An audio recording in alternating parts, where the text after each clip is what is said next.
With these attributes conferred on him, Jean-Emmanuel becomes the third Vice-Chancellor of ICT University, Cameroon. The professor of political science and international relations with 23 books and 87 scientific articles to his name sits well in his new position.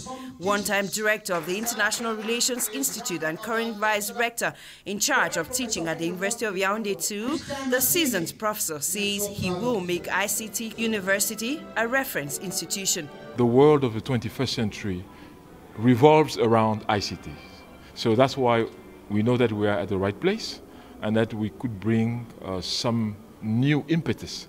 I come with an open arm, open ear, and open eyes. He takes over from Professor Jean-Emmanuel, who served for 5 years, a man described by different speakers as exceptional, having brought the university from its temporary site to its permanent, molding exemplary young Cameroonians. We are bringing that sense of America to Cameroon, but bringing it within the taste of the African realities. We have some great young professors here that are so looking forward to his mentoring.